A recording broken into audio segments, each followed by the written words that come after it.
चलें अगला समाचार देखते हैं।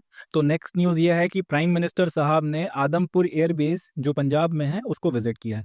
इस न्यूज़ को डिस्कस करने के पहले थोड़ा सा कंटेक्स्ट समझना ज़रूरी है कि प्राइम मिनिस्टर का इस एयरबेस पे विजिट क्यों इंपॉर्टेंट है या फिर क्यों रेलेवेंट है या आज के वक्त में इसको डिस्कस क्यों किया जा रहा है। पहली वजह ये कि जो आदमपुर का ये जो एयरबेस है पंजाब में, ये इंडिया का सेकंड लार्जेस्ट एयरबेस है और यहाँ पर रफाल और मिग 29 की स्क्वाड्रन्स हैं। ये आपके एस फाइटर जेट्स हैं। अभी भी जो पाकिस्तान के साथ में ऑपरेशन हुआ उसमें जिन फाइटर जेट्स का इस्तेमाल किया गया उसमें राफेल भी आते हैं, मिग 29 भी आते हैं। तो आपकी जो एस फाइटर जेट्स हैं वो यहाँ पर रखे हुए हैं जो आपकी देश की सुरक्षा को की गारंटी है। एंड सबसे बड़ी बात कि ये पाकिस्तान की बॉर्डर से महज 100 किलोमीटर के डिस्टेंस पर है और इस एयरबेस ने एक बहुत इंपॉर्टेंट रोल अदा किया था 1965 के वॉर में और 1971 के वॉर में। इनफैक्ट 1971 के वॉर में तो इस पर्टिकुलर एयरबेस का ये रेलेवेंस है कि इस यहाँ से जो सॉर्टीज उड़ाई गई, यहाँ से जो एयर ऑपरेशंस किए गए थे, उसने कंप्लीट एयर डोमिनेशन भारत को दे दिया था। इस कंप्लीट एयर डोमिनेशन का नतीजा ये निकला कि वेस्ट पाकिस्तान की तरफ से पाकिस्तान आर्मी या उनकी एयरफोर्स फॉर दैट मैटर बहुत ज़्यादा कुछ कर ना सकी जब बांग्लादेश में या उस वक्त के ईस्ट पाकिस्तान में वॉर चल रहा था। एंड हम लोगों ने एक तरीके से इनको पूरी तरह से क्रिपल कर रख दिया था। All thanks to this Adampur airbase. इसका एक बहुत इंपॉर्टेंट रोल रहा है। तो एक तो ये बात हो गई कि इसकी इंपॉर्टेंस की। अच्छा, यहाँ से एक क्वेश्चन और उठता है कि आदमपुर एयरबेस अगर इंडिया का सेकंड लार्जेस्ट एयरबेस है तो फिर लार्जेस्ट एयरबेस कौन सा है? इसका जवाब आप मुझे कमेंट्स में बताइएगा कि इंडिया का जो लार्जेस्ट एयरबेस है वो कौन सा है। एंड एक दूसरा रीजन जिसके चलते प्राइम मिनिस्टर का इस बेस के ऊपर जाना सुर्खियों में है वो ये है कि पाकिस्तान ने अभी रिसेंटली जो ऑपरेशन सिंदूर का 4 दिन का हमारा कन्फ्लिक्ट चला है इनसे, पाकिस्तान वालों से, तो उसके बाद इन्होंने ये क्लेम किया था कि इन्होंने आदमपुर एयरबेस को पूरी तरह से डिस्ट्रॉय कर दिया है। इसके रनवे उड़ा दिए हैं, यहाँ पर जो S-400 हमारा डिफेंस सिस्टम लगा हुआ है उसको बर्बाद कर दिया है। और अब सालों तक ये जो आदमपुर एयरबेस सिस्टम है जिसके रनवे इन्होंने बर्बाद कर दिए हैं, इसको पूरी तरह से इन्होंने खत्म कर दिया। तो कई सालों तक के लिए अब इसको डिसफंक्शनल बना दिया गया है और लंबे वक्त तक ये जो है अब किसी काम का नहीं रहा, ऐसा पाकिस्तान वालों ने क्लेम किया था। उसके जवाब में भारत के राष्ट्रपति माननीय नरेंद्र मोदी जी आदमपुर एयरबेस जाते हैं और उस S-400 सिस्टम जिसको पाकिस्तान ने तबाह करने का दावा किया था उसको अपने बैकग्राउंड में रखकर वहां पे अपने सिपाहियों से मिलते हैं, उस रंदे पे खड़े होकर भाषण देते हैं जिसको तबाह और बर्बाद करने का दावा पाकिस्तान ने किया था। बेसिकली आप इसको इस तरह से समझ सकते हैं कि उन्होंने पाकिस्तान का पूरा ये जो भ्रामक प्रचार था, ये जो क्लेम था कि भाई हमने इस एयरबेस को पूरी तरह डिस्ट्रॉय कर दिया है, समाप्त कर दिया है, यहाँ पर जो S-400 मिसाइल डिफेंस सिस्टम लगा के इन लोगों ने रखा हुआ है इसको खत्म कर दिया, इन सारे दावों को झूठा साबित कर दिया। अगर आपने ये S-400 डिफेंस सिस्टम बर्बाद कर दिया तो ये S-400 डिफेंस सिस्टम जो मोदी जी के पीछे दिख रहा है इस फोटोग्राफ में वो कहाँ से आ गया?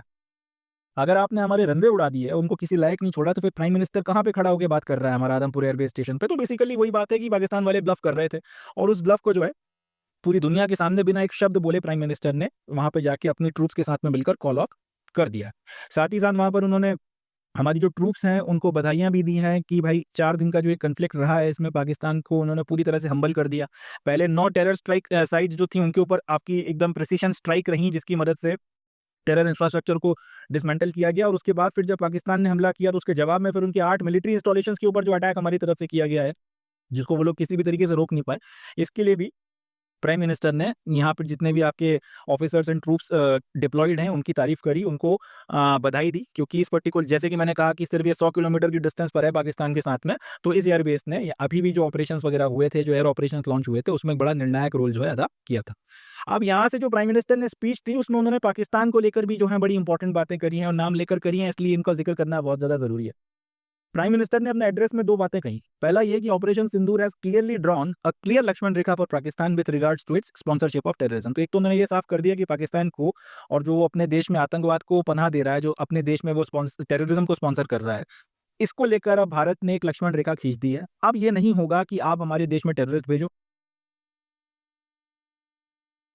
वो टेररिस्ट यहाँ पर आके किसी तरीके की जो है स्ट्राइक या किसी तरीके का अटैक करें और उसके बाद में हम सिर्फ उन टेररिस्ट की हंटिंग जो है अपनी तरफ करेंगे और आपकी तरफ नहीं आएंगे। एक तो ये बात क्लियर कर दी। दूसरा ये कि आप सिर्फ उनकी हंटिंग होगी ऐसा नहीं है, अब उनका जो स्पॉन्सर है, उनके जो आका बैठे हुए हैं बॉर्डर के उस तरफ, उनको भी हिट किया जाएगा और अगर उनको हिट करने के बाद आपने किसी तरीके का एक्शन लिया तो फिर आपको भी हिट किया जाएगा और अगर आप उनको मारने के रास्ते में आओगे तब भी जो है अब आपके खिलाफ एक्शन लिया जाएगा। क्योंकि रिसेंटली इंडिया ने क्लियर कट अनाउंस कर दिया है कि अब अगर पाकिस्तान की तरफ से किसी भी तरीके का टेररिज्म हुआ, एक भी अटैक अगर भारत के ऊपर आता है तो फिर इसको एन एक्ट ऑफ वॉर माना जाएगा। दूसरे शब्दों में, अब अगर एक भी हमला होता है पाकिस्तान की तरफ से, डजेंट मैटर कितना बड़ा है कितना छोटा है, उसको एक्ट ऑफ वॉर मान के भारत ने जिस तरह से ऑपरेशन सिंदूर लॉन्च किया है उसी तरीके के ऑपरेशंस अब पाकिस्तान के अंदर डीप उनकी टेरिटरी में जो है लॉन्च किए जाएंगे, और इसके लिए दुनिया में भी किसी से ना तो कोई परमिशन ली जाएगी और ना फिर किसी की परमिशन की परवाह की जाएगी। तो एक तो पाकिस्तान को क्लियर समझ लेना चाहिए कि भारत में अब अगर गतिविधियां होती हैं टेररिज्म की, उसके कंसिक्वेंसेज अब भारी पड़ेंगे। ये नहीं होगा कि आपने एक आतंकवादी को ट्रेन करके भेज दिया, उसने भारत का नुकसान किया तो ठीक है, और नहीं कर पाया तो भी ठीक है, क्या फर्क पड़ने वाला है।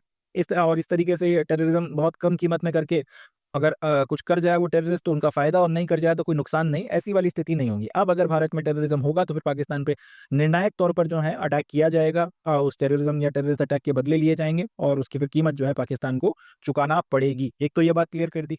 दूसरा उन्होंने ये बोला, not only you fail to harm any of India's military installations but you will be annihilated if terrorism continues from your soil. बहुत इंपॉर्टेंट पॉइंट है कि एक तो आप भारत के किसी भी मिलिट्री इंस्टॉलेशन को भी नुकसान कर नहीं पाए, दूसरा ये कि अब अगर आपने टेररिज्म कंटिन्यू किया आपकी सॉइल से तो आपको मिटा के रख दिया जाएगा, एनिलिएट कर दिया जाएगा। ये शब्द जो है इस्तेमाल किया गया है द हिंदू में, ये शब्द जो है छपा है, एनिलिएशन कर दिया जाएगा। ये बहुत स्ट्रांग वर्ड है और ये बहुत एक स्ट्रांग मैसेज है पाकिस्तान को, पाकिस्तान की फौज को, उनकी लीडरशिप को, कि अब बस कर जाओ, अब जो है टेररिज्म से बस कर जाओ।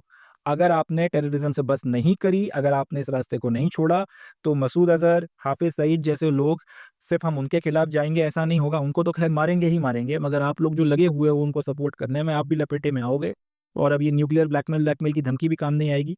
अब एक्शंस लिए जाएंगे जिसका नतीजा जो है वो खतरनाक होगा। अब उसके कंसिक्वेंसेज अगर नहीं बर्दाश्त करने हैं तो रिफ्रेन करो किसी भी तरीके की गतिविधि हमारे देश में करवाने से। इतना क्लियर कट मैसेज इसके पहले मुझे याद नहीं पड़ता किसी प्राइम मिनिस्टर के द्वारा पाकिस्तान को दिया गया हो। असर भी उसका दिख रहा है।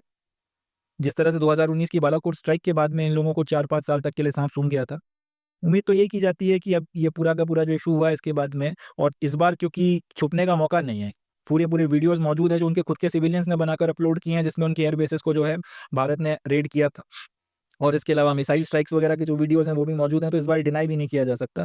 तो क्लियर कर दिया गया है इस बार इंडिया के द्वारा कि अब कॉस्ट एंड कॉन्सिक्वेंसेज जो हैं वो बहुत ज़्यादा बढ़ गए हैं, और पाकिस्तान को अपने रास्ते अपने तरीके बदलने ही होंगे, इसके अलावा कोई और ऑप्शन उनके पास में नहीं है। तो that's it from this news. अब यहाँ से क्वेश्चन कौन कौन से बनेंगे, तो पहला क्वेश्चन तो यही बनेगा कि ये आदमपुर एयरबेस जो रिसेंटली न्यूज़ में है वो कौन से स्टेट में है, तो जवाब अपने को याद रखना है, पंजाब में। दूसरा कि ये इंडिया का कौन से नंबर का एयरबेस है, तो सेकेंड लार्जेस्ट एयरबेस है। लार्जेस्ट कौन सा एयरबेस है वो आप मुझे कमेंट सेक्शन में लिख के बताइएगा। तीसरा क्वेश्चन जो यहाँ से पूछा जा सकता है वो पूछा जा सकता है S-400 के ऊपर, कि भाई S-400 जो है वो क्या है।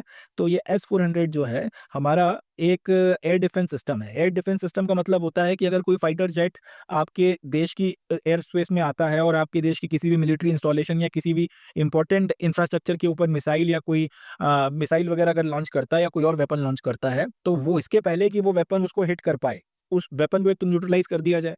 दूसरा, ये फाइटर जेट या जो भी आपका कोई इस तरीके का ड्रोन या कोई और चीज़ इस तरीके की जो हवा में है, वो अगर आपके देश की एयर स्पेस में आ रही है, तो एक तो वो घुस ना पाए आपकी एयर स्पेस में, और अगर आ गई है तो इसके पहले कि वो नुकसान कर पाए उसके पहले ही उसको हवा में उसको जो है निपटा दिया जाए। उसके लिए जो डिफेंस सिस्टम्स का इस्तेमाल किया जाता है, S-400 उस तरीके का एक आपका एयर डिफेंस सिस्टम है। रशिया के द्वारा इसको बनाया गया था। हम लोगों ने 2-3 साल पहले ही जो है इसको खरीदा था।